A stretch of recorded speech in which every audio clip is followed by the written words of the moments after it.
সরাসরি যুক্ত হচ্ছেন সহকর্মী প্রসূন আশিস, যাচ্ছি তার কাছে।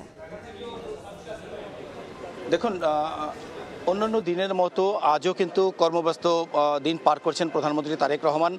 মূলত সিনিয়র মন্ত্রীদের সঙ্গে আমরা দেখছি আজকে একগুচ্ছ কর্মসূচি রয়েছে। সকালে সচিবালয়ে আসার পর থেকেই তিনি মূলত প্রথম বৈঠকটি করেছেন সড়ক পরিবহন এবং সেতুমন্ত্রী রবিউল আলমের সঙ্গে, এবং এ সময় বুয়েটের একজন যোগাযোগ বিশেষজ্ঞ যিনি ডক্টর এম শামসুল হক তিনি উপস্থিত ছিলেন সেই বৈঠকে, এবং সেই বৈঠকের পরেই যোগাযোগ বিশেষজ্ঞ এই অধ্যাপক আমাদেরকে যেটি জানিয়েছেন যে প্রধানমন্ত্রী মূলত গণপরিবহন যে ব্যবস্থা সেটি নিয়ে কিছুটা উদ্বেগ জানিয়েছেন, এবং তিনি তার আগ্রহের কথা জানিয়েছেন যে গণপরিবহনকে, রাজধানীর যে গণপরিবহন সেটিকে আধুনিকীকরণ করতে হবে এবং মেট্রো রেলের পাশাপাশি মনোরেল ব্যবস্থাটাকে পুরোপুরি বাস্তবায়ন করতে হবে।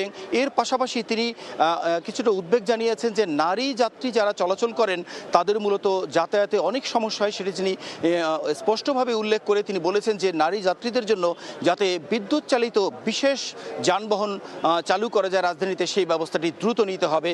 এবং এর পরপরই মূলত সড়ক পরিবহন এবং সেতু মন্ত্রী সেই নির্দেশনাগুলো শুনে দ্রুত সেটি বাস্তবায়ন করবেন এরকম একটি আশ্বাস দিয়েছেন প্রধানমন্ত্রীকে।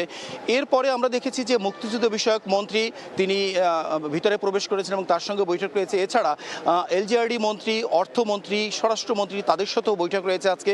তো সেই বৈঠকের পরে তারা যখন বের হয়ে কি আলোচনা হয়েছে, কি সিদ্ধান্ত হয়েছে সেগুলো জানাবেন, সেগুলো আমরা জানিয়ে দিতে পারবো। এই ছিল মূলত সচিবালয় থেকে সবশেষ তথ্য। সরাসরি যুক্ত ছিলাম সচিবালয়ে। দেখছেন সময় সংবাদ, সঙ্গেই থাকুন।